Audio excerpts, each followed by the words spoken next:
Hello दोस्तों, नमस्कार। आप सभी का एक बार फिर से स्वागत है आपके अपने यूट्यूब चैनल नवोदयन क्लासेस 2020 में। जवाहर नवोदय विद्यालय की एकमात्र free online coaching classes Navodayan classes 2020। देखिए बच्चों, जैसा कि आप सभी को पता है, अभी हमारी जो JNVST 2023 की तैयारी चल रही है, जिसमें हमारी अभी IQ टेस्ट सीरीज़ चल रही है। IQ टेस्ट सीरीज़ का मतलब होता है इम्पोर्टेंट क्वेश्चन टेस्ट सीरीज़। ये हिंदी और इंग्लिश दोनों मीडियम में है। और अभी हमारा मैथ IQ टेस्ट चल रहा है। तो मैथ IQ टेस्ट में आपके 5 मैथ IQ टेस्ट हो चुके हैं। अब आज जो 6th नंबर है मैथ IQ टेस्ट, वो वाला है। तो आज उसको अपन सोल्व करेंगे। और ये PDF आपको सुबह मिल गया होगा, जहाँ पर भी आप जुड़े हुए हैं, व्हाट्सएप ग्रुप या टेलीग्राम ग्रुप, जिसमें भी आप जुड़े हुए वहाँ पर ये आपको मिल चुका होगा। ठीक है। और कोई नया बच्चा है जो कि हमारे ग्रुप में जुड़ना चाहता है, डेली 3 मॉडल पेपर होते हैं और जैसे मैथ IQ टेस्ट वगैरह काफ़ी सारे होते रहते हैं। तो अगर आप जुड़ना चाहते हो और बिल्कुल फ्री ऑफ कॉस्ट तैयारी करना चाहते हो, तो यहाँ पर आपको 2 नंबर शो हो रहे होंगे, 9784142346 एंड 9079762851। आप किसी पर भी कॉल करके यहाँ पर ज्वाइन हो सकते हो। ठीक है। तो ज़्यादा बिना समय गवाए अपन सीधा IQ टेस्ट को सोल्व करते हैं। तो यहाँ पर देख लीजिए IQ टेस्ट सीरीज़, और छठा IQ टेस्ट है, जिसमें आज पहला क्वेश्चन है। पहला क्वेश्चन देखिएगा, बहुत क्वेश्चन सरल है, ज़्यादा टेंशन वाली बात नहीं है। और इस IQ के टेस्ट में 1-2 टेस्ट थोड़े मिस प्रिंटिंग होने के कारण, तो वो कहाँ पर मिस प्रिंटिंग है वो भी मैं आपको बता दूंगा, ज़्यादा टेंशन मत लेना। थोड़ा सा टाइप गलत हो गया है, तो वहाँ पर आपको बोनस मिल जाएगा, जिसमें क्वेश्चन में भी होगा उसमें आपको मिल जाएगा। ठीक है। तो क्वेश्चन नंबर फर्स्ट क्या है कि एक कार है, उसकी कार की चाल स्पीड है वो 20 मीटर प्रति सेकंड है। तो इसकी चाल किलोमीटर प्रति घंटे में क्या होगी? The speed of car is 20 metre per second. What is its speed in kilometre per hour, यानी कि किलोमीटर प्रति घंटे में इसकी स्पीड क्या होगी, ये आपको पूछा है। ठीक है। तो सबसे पहले आपको क्या करना है, मैंने बहुत ही सिंपल तरीके से बताया था कि जब भी चाल को मीटर प्रति सेकंड या किलोमीटर प्रति घंटे में या किलोमीटर प्रति घंटे से मीटर प्रति सेकंड में बदलते हैं, तो या तो हम उसको 5/18 से गुणा करते हैं, और या फिर उसको 18/5 से गुणा करते हैं। अब कब 5/18 से गुणा करेंगे और कब 18/5 से गुणा करेंगे, ये भी चीज़ मैंने आपको बताई थी। वो कैसे आपको पता चलेगा? तो यहाँ पर देखिए, एक होता है मीटर प्रति सेकंड और एक होता है किलोमीटर प्रति घंटा। ठीक है। तो मीटर प्रति सेकंड और एक होता है किलोमीटर प्रति घंटा। आप सबको पता है मीटर प्रति सेकंड छोटी चाल है। क्या है? छोटी चाल है। और किलोमीटर प्रति घंटे है वो बड़ी चाल है। तो जब भी हमें छोटे से बड़े की ओर जाना हो, छोटे से बड़े की, अभी मीटर प्रति सेकंड हमें दिया हुआ है, हम किलोमीटर प्रति घंटे की ओर जा रहे हैं, बड़ी चाल की ओर जा रहे हैं, तो हमारा जो ऊपर वाला अंक होगा वो हमेशा बड़ा होगा। तो 18/5 से गुणा करनी पड़ेगी। अगर किलोमीटर प्रति घंटा दिया होता और मीटर प्रति सेकंड की ओर जाते, छोटी चाल की ओर जाते, तो ऊपर वाला अंक छोटा आता, तो 5/18 से गुणा करते। तो यहाँ पर हमें गुणा किससे करनी पड़ेगी? 18/5 से गुणा करनी पड़ेगी। तो यहाँ पर देखिए 20 है, तो 20 गुणा 18/5, तो 5 से 20 कटेगा 4 बार, और 18 चौके 8 चौके 32, हासिल 3 3 और 4 7, 18 चौके 72। ठीक है। तो यहाँ पर आपका ऑप्शन नंबर सी है वो एकदम राइट आंसर हो जाएगा। समझ में आ चुका होगा, बहुत ही सिंपल क्वेश्चन था। नेक्स्ट क्वेश्चन देखिएगा। हाँ, ये क्वेश्चन थोड़ा सा मतलब है तो बहुत सिंपल, लेकिन यहाँ पर आपको महीनों में समय दे दिया है। टाइम किस में दिया दिया हुआ है? मंथ में टाइम दिया हुआ है। लेकिन अगर आप सिंपली देखोगे तो आपको टाइम ईयरली मिलेगा, यानी वार्षिक मिलेगा, वर्ष में दिया हुआ होगा। अब यहाँ पर साधारण ब्याज ज्ञात करना है। तो साधारण ब्याज का फॉर्मूला क्या है? SI यानी कि सिंपल इंटरेस्ट साधारण ब्याज इज इक्वल टू PRT/100, यानी कि principal into rate into time by 100, यानी कि मूलधन गुणा दर गुणा समय बटे 100। तो यहाँ पर देखिए किस दर से 400 रुपये का, यानी कि 400 आपको क्या है? प्रिंसिपल है, तो 400 प्रिंसिपल गुणा रेट कितनी है? रेट हमें पूछा हुआ है, रेट हमें क्या पूछा हुआ है, तो रेट की जगह R लिखेंगे, गुणा समय कितना दिया हुआ? 9 महीने, तो 9/12/100 ठीक है। अब आपको पूछा है कि साधारण ब्याज 30 रुपये हो जाएगा, तो यहाँ पर साधारण ब्याज भी दिया हुआ है, कितना है, 30 रुपये हो जाएगा। अब इसको सोल्व करेंगे तो क्या आ जाएगा, यहाँ पर ध्यान से देखिएगा कि यहाँ पर 1 और 2 जीरो से 2 जीरो कट जाएंगे, 4 एकम 4, 4 तिया 12, ठीक है, और फिर 3 एकम 3, 3 तिया 9, तो इधर क्या बचेगा, 30 बचेगा। 30 बराबर इधर क्या बचेगा, आर गुणा 3। अब 3 यहाँ पर गुणा में इधर आते ही भाग में आ जाएगा, तो यहाँ 3 भाग में आ जाएगा, 30 में 3 का भाग देंगे तो क्या आ जाएगा, 10। यानी कि आपका जो दर होगा वो क्या होगा, 10% वार्षिक होगा, यानी कि बी ऑप्शन है वो आपका एकदम राइट आंसर हो जाएगा। नेक्स्ट क्वेश्चन की ओर बढ़ते हैं, ध्यान दीजिएगा। नेक्स्ट क्वेश्चन क्या है, ये भी क्वेश्चन बहुत सिंपल है, ये मैं अभी बता देता हूँ। ये जो क्यूब वाला है, सॉरी जो वॉल्यूम वाला चैप्टर है, आयतन वाला चैप्टर है, वो आपका इस साल जुड़ा हुआ है, तो यहाँ से क्वेश्चन आना पक्का बनता है, यहाँ से क्वेश्चन आएगा ही आएगा, ध्यान रखिएगा, क्योंकि ये पिछली साल ये चैप्टर आपके सिलेबस में नहीं था, इसी साल है।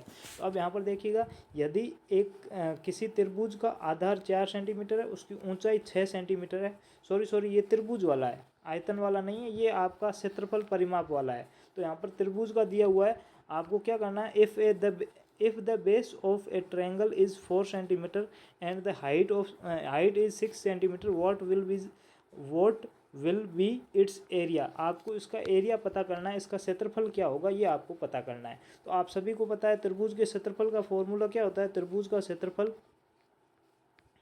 बराबर 1/2 इंटू आधार गुणा ऊंचाई, आधार गुणा ऊंचाई। अगर इंग्लिश मीडियम वाले हो तो ट्रायंगल का फॉर्मूला आपको पता है, ट्रायंगल का फॉर्मूला क्या होगा, 1/2 इंटू बेस इंटू हाइट। आधार को बेस बोलते और ऊंचाई को हाइट बोलते, तो बेस इंटू हाइट हो जाएगा। तो यहाँ पर देखिए 1/2, बेस कितना दिया हुआ, आधार दिया हुआ 4, यहाँ पर बेस दिया हुआ है 4 सेंटीमीटर, तो यहाँ पर गुणा 4 गुणा ऊंचाई कितनी दी हुई है, 6 सेंटीमीटर दी हुई है, तो यहाँ गुणा 6, 2 से 4 कटेगा 2 बार, और 2 और 4 6 को गुणा करेंगे तो क्या आ जाएगा, 12 सेंटीमीटर। तो यहाँ पर 12 सेंटीमीटर वर्ग या 12 सेंटीमीटर स्क्वायर आपका जो ऑप्शन नंबर बी है वो आपका एकदम राइट आंसर हो जाएगा तीसरे का। ठीक है, नेक्स्ट क्वेश्चन की ओर बढ़ते हैं। ये क्वेश्चन मैं अभी आपको बता रहा था ना कि जो वॉल्यूम वाला चैप्टर है वो इसी बार जुड़ा हुआ है, तो उस चैप्टर से रिलेटेड ये क्वेश्चन है कि 30 सेंटीमीटर किनारे वाले घन में 5 सेंटीमीटर किनारे वाले घन कितने काटे जा सकते हैं। हाउ मैनी क्यूब्स एड भुजा दी हुई है 5 centimetre can be cut from a cube of एग्ड 30 सेंटीमीटर, यानी साइड आपको 30 सेंटीमीटर दी हुई है। अब यहाँ पर देखिएगा, जब भी आपको जो क्यूब या क्यूबोइड दिया हुआ हो, घन या घनाभ दिया हो, तो हमेशा लगभग उसका आपको आयतन निकालना पड़ता है। तो आयतन का फॉर्मूला क्या होता है कि जो यहाँ पर आपको घन दिया हुआ है तो घन का आयतन का फॉर्मूला क्या होता है, side into side into side, यानी 3 बार साइड, या फिर साइड क्यूब भी आप बोल सकते हो, यानी कि भुजा क्यूब भी बोल सकते हो और भुजा गुणा भुजा भी बोल सकते हो। तो यहाँ पर जो घन का आयतन होगा वो क्या हो जाएगा, भुजा क्यूब या फिर भुजा गुणा भुजा। अब यहाँ पर आपको क्या निकालना है, संख्या निकालनी है कि कितने छोटे छोटे आयतन निकाल सकते हैं। तो संख्या का फॉर्मूला मैंने आपको पहले से बता रखा है, जब भी आपको ईंटों की संख्या पूछी हो, किसी की पूछी हो, तो बड़े का आयतन या बड़े का क्षेत्रफल बटे छोटे का क्षेत्रफल। तो यहाँ पर 30 सेंटीमीटर बड़ा है तो इसका आयतन बटे छोटे का आयतन। अब आयतन का मैंने अभी फॉर्मूला बताया था क्या है कि भुजा भुजा, साइड इंटू साइड या फिर साइड क्यूब या फिर भुजा क्यूब, आप कुछ भी बोल सकते हो। तो यहाँ पर 3 बार 30 आ जाएगा, 30 गुणा 30 बटे 5 गुणा 5। अब ये बड़े वाले के क्षेत्रफल का आयतन है, सॉरी घन का आयतन है, ये छोटे घन का आयतन है। अब इसमें काटेंगे तो सब में 6 गुणा 6 बचेगा, ये सारे आपस में कट जाएंगे। 6 का क्यूब कितना होता है, तो 216 होता है, आप सभी को पता है। और नहीं पता है तो 6 को 6 से गुणा करेंगे 36 को 6 से गुणा करेंगे तो 216 आ जाएगा, जो कि आपका ऑप्शन नंबर बी में यहाँ पर स्पष्ट रूप से दिया हुआ है 216। ठीक है, तो यहाँ पर चौथे का जो आंसर होगा वो ऑप्शन नंबर बी हो जाएगा। अब आगे देखिएगा क्वेश्चन नंबर 5वां, यहाँ पर आपका थोड़ा सा मिस प्रिंटिंग है, वैसे आपको इसमें बोनस मिलेगा, आप अभी चेक कर रहे होंगे तो यहाँ पर आप बोनस कर देना। अब यहाँ पर जो राइट है वो मैं आपको बता देता हूँ। यहाँ पर मैंने क्या लिखा है, 3/7% को इसका समतुल्य दशमलव क्या होगा, इसमें इसको दशमलव में बदलना है। तो यहाँ पर 3/7 नहीं है, यहाँ पर 3/8 है। थोड़ा सा टाइपिंग मिस्टेक हो गया जिसके कारण से क्वेश्चन पूरा गलत हो जाता है। तो यहाँ पर 3/8 है। तो अब आपको पता है कि 3/8 को पहले भिन्न में सॉरी उसमें कन्वर्ट कर देते हैं दशमलव में। तो 8 में 30 का भाग जाएगा नहीं, तो यहाँ पर पॉइंट आ जाएगा। फिर 8 यहाँ पर 30 हो जाएगा। अब 8 में 30 का भाग देंगे तो 8 तिया 24 आ जाएगा। फिर पीछे 6 बचेंगे, ठीक है। अब पीछे 0 आ जाएगा। 8 का वापस पहाड़ा बोलेंगे, 8 7 बार बोलेंगे तो 56 आ जाएगा, 56 आ जाएगा। पीछे 4 बचेंगे, फिर 0 आएगा। फिर 5 बार पहाड़ा बोलेंगे तो 5 आ जाए, सॉरी 40 आ जाएगा। यानी कि 0.375 ये आपका आ गया। अब यहाँ पर इतना आते ही आप लोग ऑप्शन नंबर बी मत कर देना, पहले ही मैं बता देता हूँ गलत हो जाएगा। क्योंकि यहाँ पर पीछे परसेंट दिया हुआ, अभी तक हमने परसेंट का कहीं पर भी रोल नहीं दिया है, सिर्फ 3 में 8 का भाग दिया है, तो आपका पॉइंट इतना आ रहा है। अब परसेंट का मतलब क्या होता है कि अगर आपको भिन्न दी हुई है तो परसेंट का मतलब उसका बट्टे में 100 करेंगे, तो इसको बट्टे में 100 करेंगे। तो अब आपको नीचे दो जीरो है, इसको हटाने के लिए ऊपर और 2 अंक छोड़ के पॉइंट लगाना पड़ेगा। तो अब पॉइंट पहले से जहाँ पर है उससे 2 अंक आगे घिसकाना पड़ेगा। पहले से पॉइंट यहाँ पर है, तो यहाँ पर 3 7 5, यहाँ पर पहले से पॉइंट था 3 के आगे। अब 2 अंक आगे और घिसकाना पड़ेगा, तो 2 जीरो और आ जाएंगे और यहाँ पर पॉइंट आ जाएगा, ठीक है। यहाँ पर पॉइंट आ जाएगा, यानी कि 0.00375 आपका आंसर ऑप्शन नंबर सी है, वो आज आपका सही आंसर हो जाएगा, ठीक है। अगर आपको ये समझ में नहीं आया तो आप ऐसे भी समझ सकते हैं कि 3/8 है ना। अब यहाँ पर परसेंट दिया हुआ है तो हमें 100 का भाग देना पड़ेगा 3/8 में। तो 3/8 भाग 100 करेंगे। अब आपको पता है कि जब भी भाग का निशान को हम गुणा में कन्वर्ट करते हैं तो पीछे वाली भिन्न उल्टी हो जाती है। तो 100 का मतलब 100/1 होता है। तो यहाँ पर क्या हो जाएगा, 3/8 गुणा उल्टा हो जाएगा तो 1/100 हो जाएगा, ठीक है। अब आप ऊपर गुणा करोगे तो 3 बटे नीचे 8 को 100 से गुणा करोगे तो 800 आ जाएगा। अब भाग दोगे तो भी आपका आंसर क्या आ जाएगा, सी ऑप्शन आएगा। पहले सीधा 8 का भाग दे दो और उसके बाद में 2 अंक छोड़ के पॉइंट लगाओ, तो आपकी इच्छा। और सीधा 3 का भाग 800 में दोगे तो भी आपका ऑप्शन नंबर सी यानी कि 0.00375 आपका आंसर एकदम राइट आ जाएगा। बाकी ये मैं आपको बता रहा था कि आप ऐसे आपको करना है। बाकी यहाँ पर ये आपको बोनस जुड़ जाएगा। इस क्वेश्चन में थोड़ा सा गलत टाइप हो गया, मिस टाइप हो गया है, तो आप इसको करेक्ट कर लीजिएगा, ठीक है। नेक्स्ट क्वेश्चन देखिएगा, यहाँ पर देखिए, यहाँ पर आपको क्या दिया हुआ है। ये क्वेश्चन समझने वाला है, बहुत ही अच्छा क्वेश्चन है। यहाँ पर क्या है, 4001.33 का 5/8% प्लस 3401.22 का 7/10% का सन्निकट मान क्या होगा। The approximate value of 5/8 of 4001.33 plus 7/10 of 3401.22 will be. आपको यहाँ पर अप्रोक्सीमेट वैल्यू ज्ञात करनी है, सन्निकट मान ज्ञात करना है। तो यहाँ पर देखिएगा 4001 है, 4001.33 है। अब आपको पता है कि पॉइंट के बाद में 3 है, तो 3 कौन सी श्रेणी में आता है। मैंने आपको 2 श्रेणी बताई थी, 0 1 2 3 4, और दूसरी बताई थी 5 6 7 8 और 9। सन्निकट मान में मैंने यही बताया था कि अगर इस श्रेणी या इस टाइप में इस मतलब इस ग्रुप से कोई भी अंक डिजिट इसके पास वाला होता है तो ये वाला एक बढ़ जाएगा, और अगर इसमें से होता है तो ये वाला सेम रहेगा। तो यहाँ पर देखिए 3 किस में से आता है, 3 आपको पता है पहले वाले ग्रुप में से आता है, इसमें से आता है।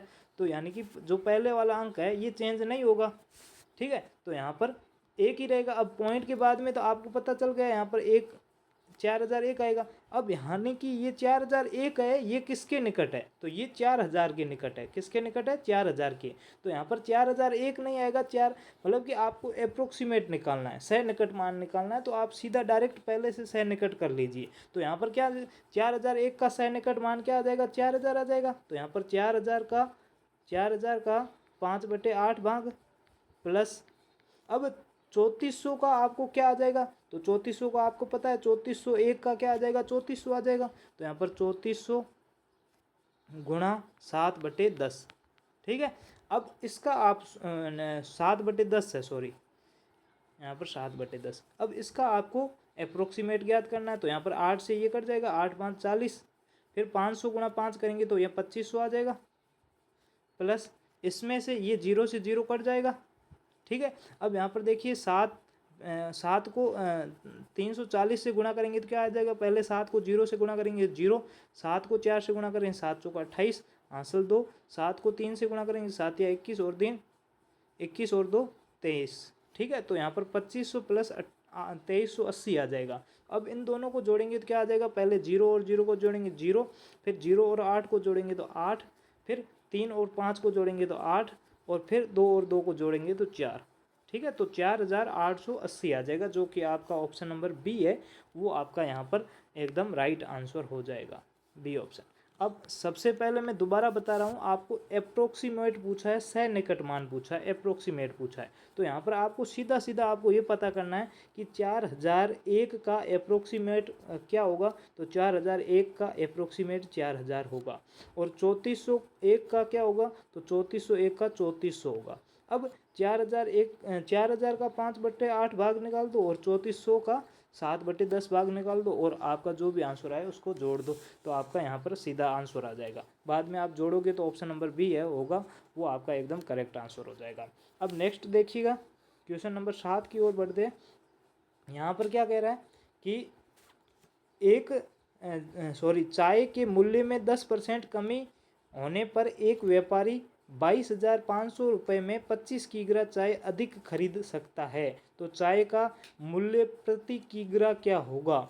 ए reduction of 10% in price of tea enable a trader to buy 25 kg more than tea for rupees 22,500.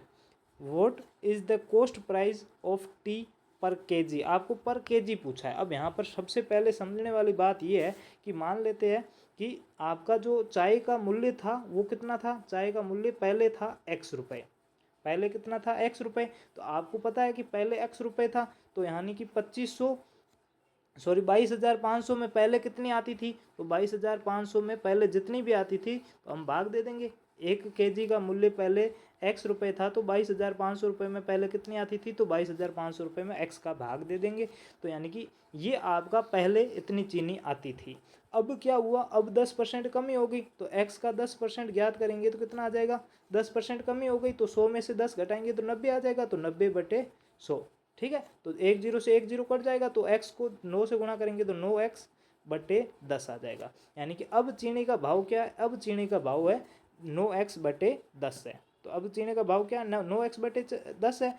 अब 22,500 में चीनी कितनी आएगी, तो अब 22,500 में चीनी आ जाएगी 22,500, इसमें किसका भाग देंगे, 9x/10 का भाग देंगे, तो ये आपकी अब चीनी आ जाएगी। तो यहाँ पर आपको पता है कि नीचे वाली भाग में भिन्न है, तो ये ऊपर जाएगी तो उल्टी हो जाएगी, तो यहाँ पर क्या हो जाएगा, 22,500 गुणा ये 10 नीचे, ये ऊपर चला जाएगा, और 9 में रह जाएगा 9x, ठीक है। तो अब आपको यहाँ पर मैं पहले बता देता हूँ कि क्या करना है। यहाँ पर देखिएगा, पहले इतनी चीनी आती थी 22,500 में, और अभी इतनी चीनी आती है, ठीक है, 22,500 में। अब आप सिर्फ और सिर्फ इन दोनों को रखिएगा, बाकी को मैं मिटा रहा हूँ यहाँ, इन दोनों को मैं वापस लिखूँगा, ठीक है। तो यहाँ पर देखिए, पहले कितनी चीनी आती थी, तो पहले 22,500 में 22,500/x चीनी आती थी। अब कितनी चीनी आती है, तो 22,500 गुणा 10/9x, अब इतनी चीनी आती है। पहले वाले और अभी वाली चीनी में कितना फ़र्क है, तो पहले से अभी 25 केजी चीनी ज़्यादा आ रही, तो पहले वाले में अभी वाली चीनी घटा देंगे तो 25 पीछे बच जाएगा, तो यहाँ पर 25 बच जाएगा। अब आपको क्या करना है, अब इसको सीधा सा सिंपल सा सोल्व करना, और कुछ भी नहीं है। तो यहाँ पर देखिए, यहाँ पर तो कुछ चेंज नहीं होगा, तो यहाँ पर 22,500/x आ जाएगा। यहाँ पर देखिए 9 से 225 कटेगा, यहाँ पर देखिए 9 से 225, 9 एकम 9 दूनी 18, 2 बार कट जाएगा 22, फिर 4 बचेगा, 9 5 45 यानी 5 बार 25 बार कटेगा। तो 25 और पीछे ये 2 जीरो है तो 2500 हो जाएगा, और ये इसको 10 से गुणा करेंगे तो पीछे एक जीरो और आ जाएगा यानी कि 25,000 आ जाएगा। तो यहाँ पर माइनस 25,000 बटे x बराबर 25। अब इन दोनों का एलसीएम लेंगे तो क्या आ जाएगा, x आ जाएगा, x बटे यहाँ पर देखिए 22,500 माइनस 25,000 बराबर 25। ठीक है, अब ये 25 x इधर चला जाएगा तो यहाँ पर x गुणा में आ जाएगा, यहाँ पर भाग में तो इधर जाते ही गुणा में हो जाएगा। अब 22,500 में से 25,000 को घटाएंगे तो कितना आ जाएगा, तो यहाँ पर देखिए माइनस का आ जाएगा 2,500 आ जाएगा, 2,500 आ जाएगा।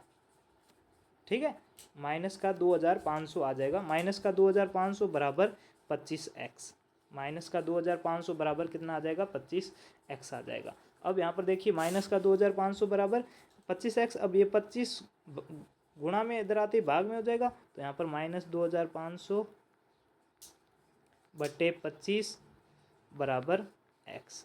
ठीक है, तो इसका भाग देंगे तो 25 से 25 कट जाएगा, और यहाँ पर पीछे 1 और 100 यानी कि पहले x का भाव कितना था, पहले x का भाव था 100 रुपये। 100 रुपये यहाँ पर आपको मिल जाएगा, ऑप्शन नंबर डी है वो आपका एकदम राइट आंसर हो जाएगा। ठीक है, ऑप्शन नंबर डी है, यानी कि पहले चीनी का भाव कितना था, पहले चीनी का भाव था 100 रुपये, और अब 10% कमी करने के बाद में वो 22,500 रुपये में 25 केजी चीनी और अधिक खरीद सकता है। ठीक है, तो यहाँ पर ध्यान रखिएगा, आपको कुछ भी नहीं करना, पहले चीनी का 22,500 में कितनी चीनी आ रही थी वो निकालना है, उसके बाद अब कितनी चीनी आ रही वो दोनों को घटाओगे तो दोनों का अंतर कितना आ जाएगा, 25 आ जाएगा।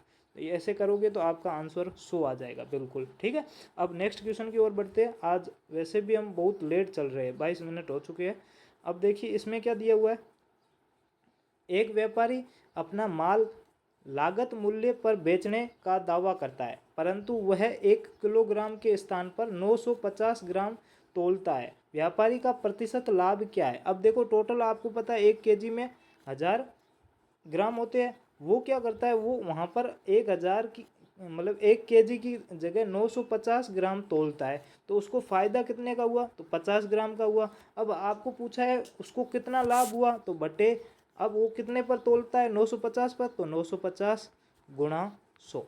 ठीक है, ऐसे करोगे तो यहाँ पर देखिए 0 से 0 कट जाएगा, और 5 और 95 कटेंगे तो 5 एक बार कटेगा, और 95 5 एकम 5 4 बचेगा 9 बार 19 बार कटेगा। तो यहाँ पर क्या आ जाएगा, 1/19 गुणा 100। ठीक है, तो 1 को 100 से गुणा करेंगे तो 100/19 आ जाएगा। अब 100 में 19 का भाग देंगे तो 19 5 बार पूरा चला जाएगा, 95 हो जाएगा, 95 हो जाएगा, पीछे 5 बचेगा बटे 5, यानी कि 5 सही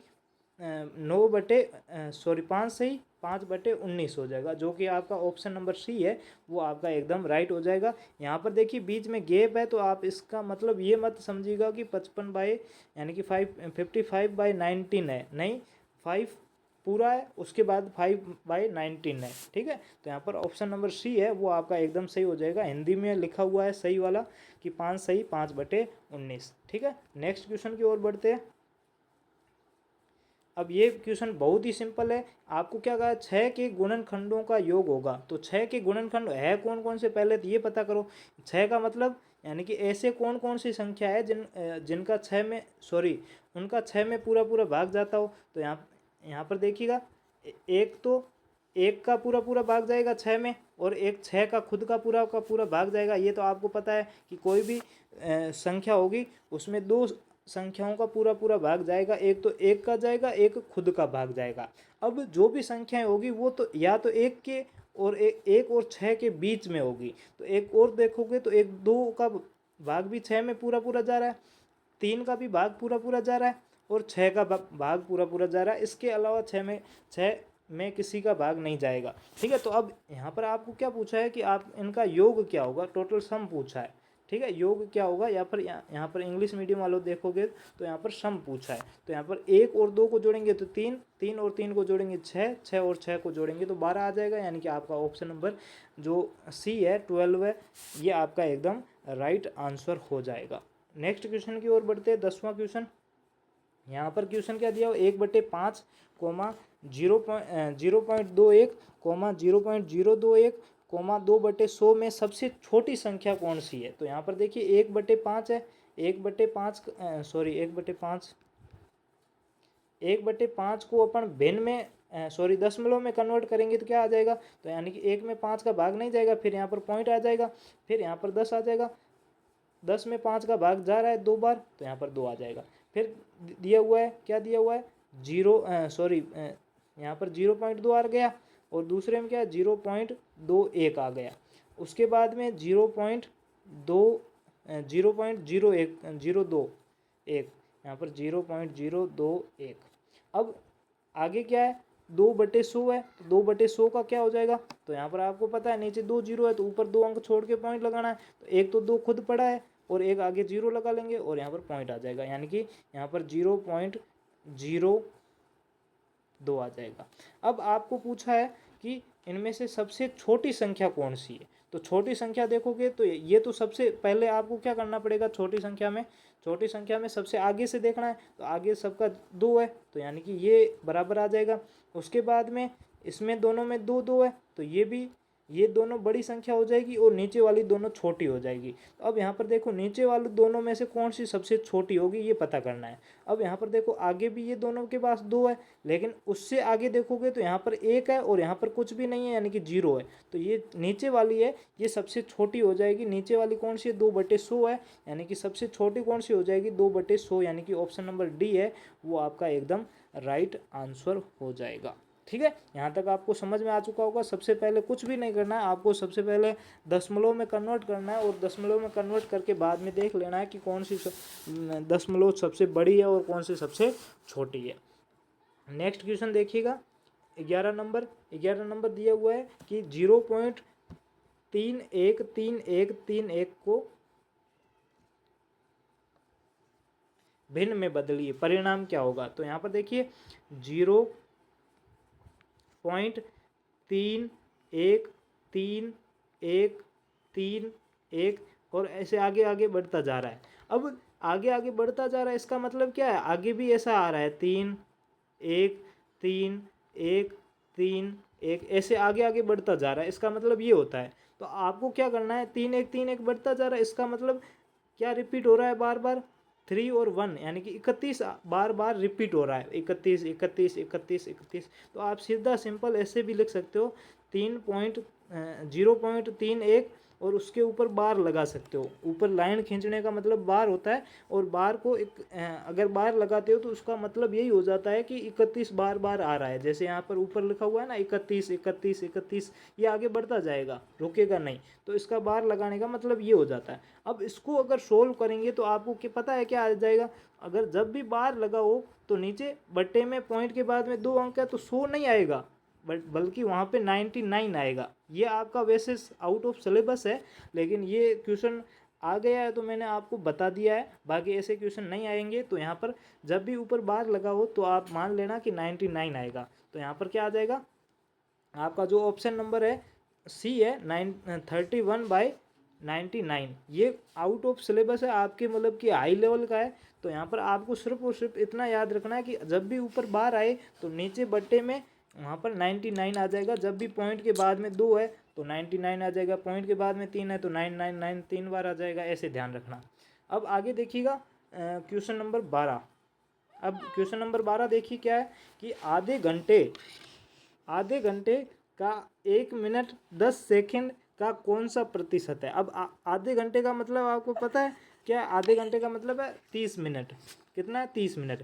अब 30 मिनट का 1 मिनट और 10 सेकंड कितना परसेंट होगा। तो यहाँ पर 1 मिनट और 10% को अगर पॉइंट में कन्वर्ट करेंगे तो 10/60 आ जाएगा। तो यहाँ पर 10/60, ठीक है। तो अगर यहाँ पर 0 से 0 काटेंगे तो 1/6 आ जाएगा, 1/6, ठीक है। अब 1/6 आ गया। अब 1/6 को आप पॉइंट में कन्वर्ट करना चाहो तो आपकी इच्छा, नहीं तो सीधा 1/6 लिख सकते हो। एक सही 1/6 बट्टे में क्या आ जाएगा, आपको आधे घंटे का निकालना है तो आधे घंटे का मतलब 30 मिनट, गुणा परसेंट निकालना है तो 100 आ जाएगा। अब देखो 6 एकम 6, 6 और 1 7/6, 7/6 बट्टे में 30 गुणा 100।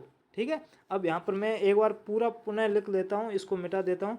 यहाँ 7/6 इसमें बट्टे 30 और गुणा 100। अब आपको पता है कि नीचे 30 के नीचे कुछ भी नहीं है तो 1 लगा सकते हैं। अब ये पूरी एक भिन्न हो गई तो इसको ऊपर लेके जाएंगे तो ये उल्टी हो जाएगी। तो यहाँ पर क्या आ जाएगा, 7/6 गुणा 1/30 गुणा 100। ठीक है, तो यहाँ पर देखिए 30, एक जीरो से एक जीरो कट जाएगा तो ऊपर क्या आ जाएगा 7 × 10, 7 × 10 यानी कि 70 बटे नीचे क्या आ जाएगा 6 × 3 यानी कि 6×3 = 18। अब आप इसको काट लो, 18 एकम 18, 18 दूनी 36, 18 × 3 = 54, 3 बार पूरा पूरा चला जाएगा।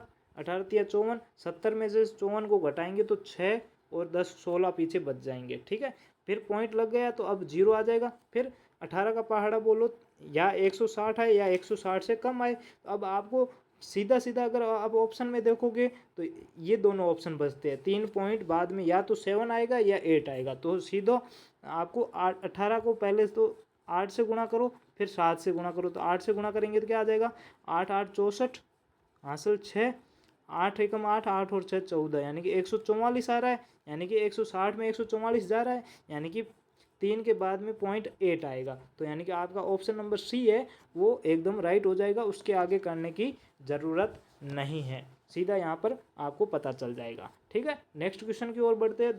12वां हो चुका है, क्वेश्चन नंबर 13वां।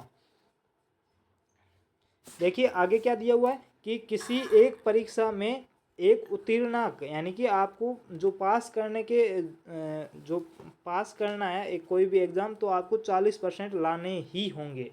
ठीक है, तो उत्तीर्णांक यहाँ पर 40% दिया हुआ है। एक विद्यार्थी ने 185 अंक प्राप्त किए तथा वह 15 अंकों से अनुत्तीर्ण हो गया, यानी कि फेल हो गया। ठीक है, तो परीक्षा का अधिकतम अंक कितने थे, परीक्षा कितने नंबर की थी, ये आपको पता करना है। ठीक है, यहाँ पर देखिए द पासिंग मार्क्स कितना है, for an examination is 40%, 40% passing marks है। A student score 185 marks and failed by 15 marks, फिर भी वो 15 मार्क्स से फेल हो जाता है 185 मार्क्स प्राप्त करने के बाद में। तो what is the maximum marks of the exam, आपको एग्ज़ाम के हाईएस्ट नंबर बताने हैं कि वो कितने नंबर का था। तो आपको पता है कि वो 185 नंबर तो लेके आया था।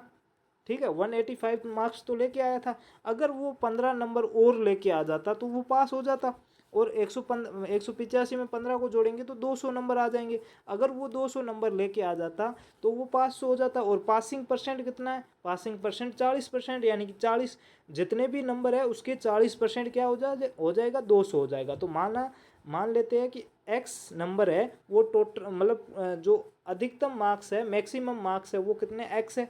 एक्स का पासिंग मार्क्स यानी पासिंग मार्क्स यानी कि 40% ज्ञात करेंगे तो 40% क्या आ जाएगा 200।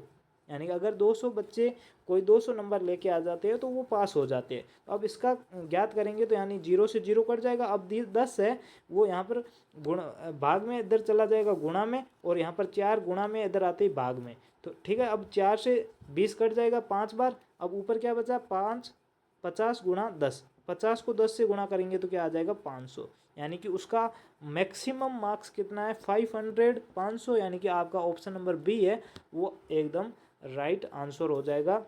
वो एग्ज़ाम कितने नंबर का था 500 का, और अगर वो 500 का 40% निकालेंगे तो 200 आएगा। यानी कि अगर कोई बच्चा 200 नंबर लेके आता है तो वो पास हो जाता है। अब इसने 185 लेके आया तो वो 200 में से 185 को घटाएंगे तो 15 आ जाएगा, ये 15 नंबर से फेल हो जाएगा। ठीक है, ये 13वां क्वेश्चन भी समझ में आ चुका होगा। आगे देखिए, यहाँ पर देखिए 14 नंबर 14वां नंबर क्वेश्चन, एक संख्या को 7 से भाग देने के बाद उसमें 7 जोड़ने पर परिणाम 21 होता है तो वह संख्या क्या है। After dividing A number bye 7 and adding 7 to it the result is 21 then that number is, यानी कि वो नंबर क्या होगा, मान लेते हैं x है, x में 7 का भाग देते हैं और उसके बाद में उसमें 7 को जोड़ते हैं तो आता क्या है, 21 आता है। अब इसको आपको सोल्व करना है तो यहाँ पर 7 प्लस में इधर चला जाएगा तो ये कितना माइनस में हो जाएगा, तो 7 माइनस में हो जाएगा। तो यहाँ पर x/7 बराबर 21 में से 7 को घटाएंगे तो क्या आ जाएगा, 14 आ जाएगा। तो यहाँ पर x/7 बराबर 14। अब यहाँ पर 7 भाग में उधर जाएगा तो गुणा में हो जाएगा, तो x बराबर 14 गुणा 7। 14 को गुणा 7 करेंगे तो 7 चौके 28, हासिल 2, 7 और 2 9, यानी कि 98 मार्क्स 98 नंबर आ जाएगा। संख्या क्या हो जाएगी, 98, यानी कि 98। ऑप्शन नंबर सी है वो आपका एकदम राइट आंसर हो जाएगा। ठीक है, अब यहाँ पर अगला क्वेश्चन देखिएगा। अगला क्वेश्चन क्या है कि ये भी क्वेश्चन बहुत ही अच्छा है। क्या क्वेश्चन है कि एक छात्र है, यहाँ पर थोड़ा सा नीचे ले लेते हैं। यहाँ पर देखिए एक स्टूडेंट है, छात्र है, वो 34 को गुणा करना था किसी संख्या, मान ले तो वो संख्या क्या है, x है। x को 34 से गुणा करना था लेकिन उसने 3 को गलती से 8 पढ़ लिया तथा उस संख्या को 84 से गुणा कर दिया, 84 से मल्टीप्लाई कर दिया। तो इसको उत्तर प्राप्त होने, जो उसका उत्तर प्राप्त हुआ है, आंसर जो मिला है, वो पहले वाले जो सही आंसर था उससे 5600 ज़्यादा, यानी कि 5600 अधिक रुपए है। तो वह कितना, जो संख्या है वो कितनी है, ये आपको पता करनी है। A student had multiply a number by 34, he mistaken read 3 as 8 and multiplied that number by 84. This made his answer 5600 more than the correct answer. What does the number? अब आपको कुछ भी नहीं करना है, यहाँ पर आपको मान लेते हैं कि वो संख्या क्या है, x है। ठीक है, उसको गुणा किससे करना था, गुणा 34 से करना था, लेकिन उससे गुणा किससे कर दिया, उसने गुणा कर दिया x को गुणा कर दिया 84 से। तो वो पहले सही वाला आंसर है उससे कितना ज़्यादा आ रहा है, 5600 आ रहा है। यानी कि अगर इसमें ये अभी जो आएगा वो आंसर है, ये सही वाला आंसर है, तो इसमें से इसको घटा देंगे तो आपका जो बचेगा वो 5600 बचेगा। तो यानी कि x को 84 से गुणा करेंगे तो 84x, माइनस x को 34 से गुणा करेंगे तो 34x, इन दोनों को अगर घटाएंगे तो पीछे कितना बचेगा, 5600। कितना बचेगा, 5600 बचेगा। अब यहाँ पर 84 में से 34 को घटाएंगे तो कितना आ जाएगा, 0, और 8 में से 3 को घटाएंगे तो 5, यानी कि 50x बराबर 5600 बचेगा। अब यहाँ पर देखिए ये 50x के गुणा में उधर जाएगा तो भाग में हो जाएगा, तो यहाँ पर भाग में आ जाएगा, 0 से 0 कट जाएगा और 560 में 5 का भाग देंगे तो 5 एकम 5, 5 एकम 5, 1 बचेगा, 10 हो जाएगा, 5 दूनी 10, यानी कि 112 हो जाएगा। तो वो संख्या क्या हो जाएगी, 112, यानी कि आपका ऑप्शन नंबर बी है वो एकदम राइट आंसर हो जाएगा। सिंपल, कुछ भी नहीं करना है कि जो पहले 34 से गुणा करेंगे, जो भी सही आंसर आएगा, अब उसने 84 से गुणा कर दी, 84 से गुणा कर दी, तो अब जितना आ रहा है वो पहले वाले से 5600 ज़्यादा आ रहा है, 5600 ज़्यादा आ रहा है। तो हमने क्या कर दिया, जो अभी आ रहा है ना उसमें से पहले वाले को घटा देंगे तो 5600 आ जाएगा। तो यहाँ घटाएंगे तो आपका आंसर आ जाएगा, x का मान 112 आ जाएगा। आगे देखिएगा, ये संख्या बहुत ही क्वेश्चन बहुत ही सिंपल है कि सबसे छोटी अभाज्य संख्या कौन सी है। ये क्वेश्चन ध्यान रखना, बहुत ही क्वेश्चन कन्फ्यूजन वाले होते हैं कि सबसे छोटी अभाज्य पूछे तो 2 है, सबसे छोटी भाज्य पूछे, कंपोजिट नंबर पूछे, सबसे छोटी भाज्य संख्या पूछी तो 4 है, और एक है वो न तो भाज्य है और न ही अभाज्य है। ये तीन चीज़ें ध्यान रखना कि जब भी सबसे छोटी अभाज्य पूछे तो 2 होगी, यानी कि इसका आंसर सी वाला हो जाएगा। जब भी सबसे छोटी कंपोजिट नंबर यानी कि भाज्य संख्या पूछे तो 4 हो जाएगी, और एक का पूछे तो एक तो न तो भाज्य है और न ही अभाज्य है। ठीक है, आगे बढ़ते हैं। आगे क्वेश्चन नंबर क्या है, क्वेश्चन नंबर 17 है। अब यहाँ पर देखिए क्वेश्चन नंबर 17 क्या कह रहा है, यहाँ पर थोड़ा सा ऊपर चला गया इंग्लिश मीडियम में, कोई नहीं, पहले हिंदी वाला पढ़ लेते हैं।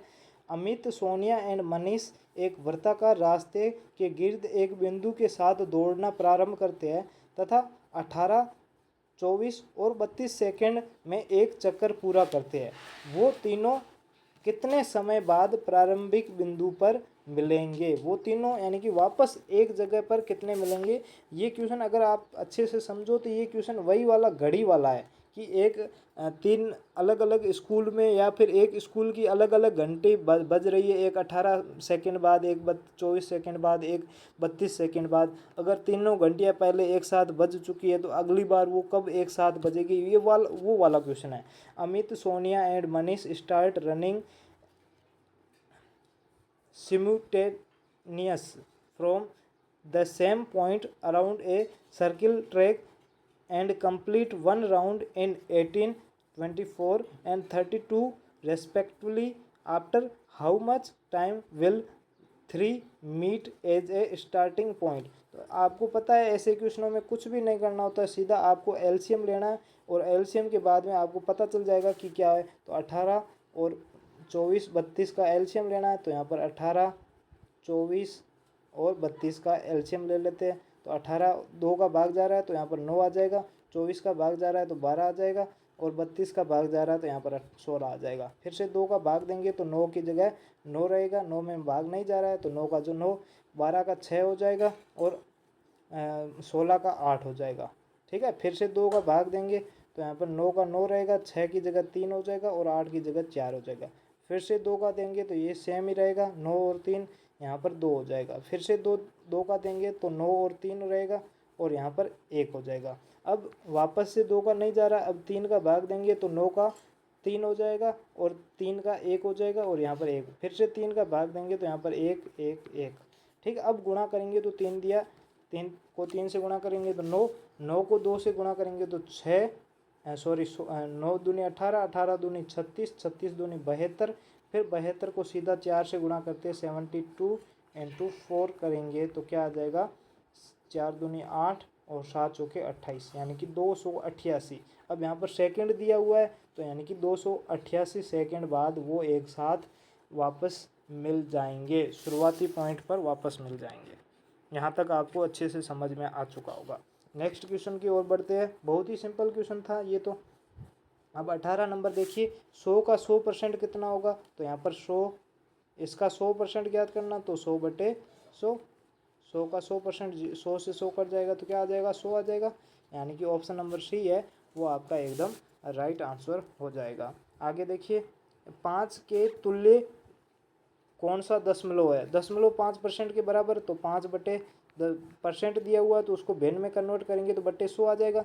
नीचे 2 जीरो है, ऊपर 2 अंक छोड़ के पॉइंट आ जाएगा तो यहाँ पर 5 और एक और आ जाएगा 0, फिर पॉइंट आ जाएगा यानी कि 0.05, यानी कि ऑप्शन नंबर सी है। सॉरी, ऑप्शन नंबर सी नहीं होगा, ऑप्शन नंबर डी 0.0 है, 0.05 है, यानी कि ऑप्शन नंबर डी है वो आपका एकदम राइट आंसर हो जाएगा। लास्ट क्वेश्चन देखिएगा।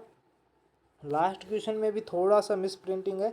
एक मैंने पहले बताया था 3/7 की जगह 3/8 था, उसमें बोनस मिलेगा, और एक इसमें 20 वाले में बोनस मिलेगा। अब इसकी जगह है क्या वो मैं आपको, जो टेलीग्राम ग्रुप है या हमारा जहाँ पर भी है उसकी जगह मैं आपको वहाँ पर बता दूंगा कि यहाँ पर दूसरी संख्या के 1/5 है या फिर 1/6 है, उसके बराबर में मान संख्या दी हुई है। तो यहाँ पर ये क्वेश्चन थोड़ा सा मिस टाइप हो गया, यहाँ गलती से टाइप नहीं हो पाया है, तो आपको इसमें बोनस मिल जाएगा। और यहाँ पर जो भी इसका राइट क्वेश्चन होगा वो मैं आपको टेलीग्राम में बता दूंगा, जो ग्रुप बना हुआ है तो वहाँ पर टेलीग्राम में बता दूंगा। अभी यहाँ पर आप बोनस काउंट कर लेना, 2 क्वेश्चन में यहाँ पर बोनस मिलेगा, बाकी आगे से ध्यान रखेंगे कि कम से कम गलतियाँ हो।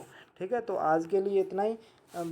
आप सभी को जो बच्चे जुड़े हैं उनको तो पता है, वैसे भी जो बच्चे नहीं जुड़े वो अगर जोड़ना हमारे लिटिल चैम्पियन बैच में जुड़ना चाहते हैं तो हमारे जो भी नंबर यहाँ पर 2 नंबर आपको मिल जाएंगे, यहाँ पर आप कांटेक्ट कर सकते हैं। हम आपको ऐड कर देंगे ग्रुप में, और आपको आपकी तैयारी और भी अच्छी हो जाएगी। ठीक है, तो आज के लिए इतना ही। सभी को आज के लिए तो बाय। अब फिर मिलते हैं कल मैथ टेस्ट, सॉरी कल तो शायद सैटरडे है तो आपका मैथ टेस्ट नहीं आएगा। कल हम डाउट वाली क्लास में मिलते हैं। तो आप लोग जितने भी आपके डाउट है वो आप वहाँ पर जो कुटुंब ऐप हमारा बना हुआ है उसमें आप भेज दीजिएगा, तो वहाँ में आपका जो भी डाउट है वो अपन ले लेंगे और कल उस पर क्लास कर लेंगे। तो आज के लिए इतना ही। Okay bye.